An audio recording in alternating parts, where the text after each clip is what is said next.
скучали чи ні. Я за вами заскучала. Мало знімаю відео. Трохи кашляю. Вже сьогодні накупляла порошкового желудка. Тихенько говорю, бо так треба.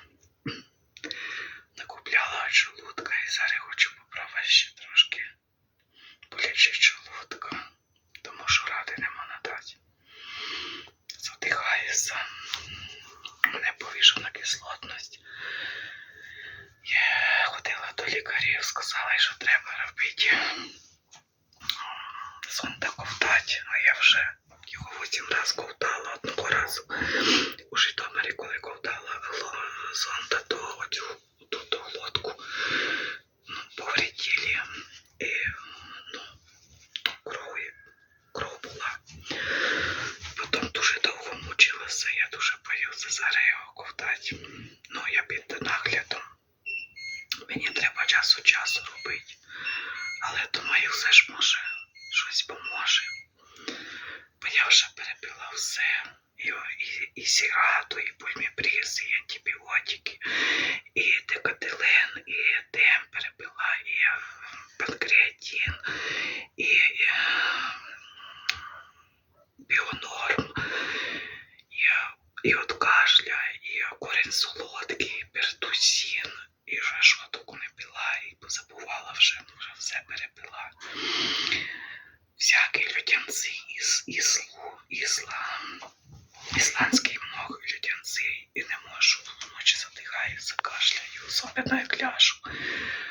А це вже сьогодні ізолонг, купила ізолонг.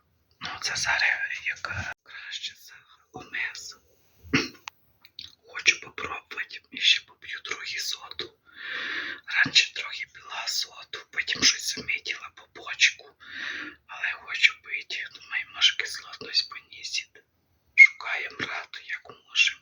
Зараз з врачами це жах. Сват лежить, ще буде тиждень лежати на витяжці, дуже погані аналізи. І операцію не роблять, вже мучиться, та вже став на лиці, так і каже сваха, болезненний, погано.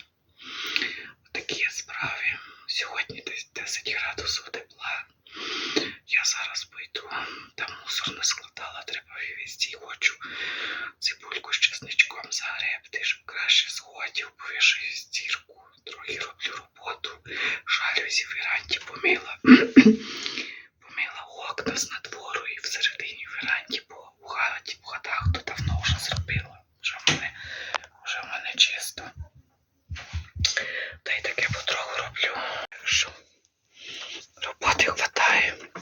Посадила вазончики, пересаджувала ось. Ось мої жалюзі чисті, але старіє. Старіє, тому що вони вже були серебрянкою такі, а це я їх вишаровую. І от постирала тюль, чистенька тюлька така.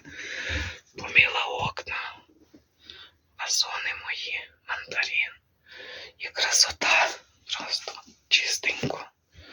Все чисто, порядок. Отакі справи, мої дорогенькі. Нема здоров'я. Немає, але нічого не зробиш. Душу світ. Буду виносити одежу, нехай сохне одежа. Стірку буду виносити.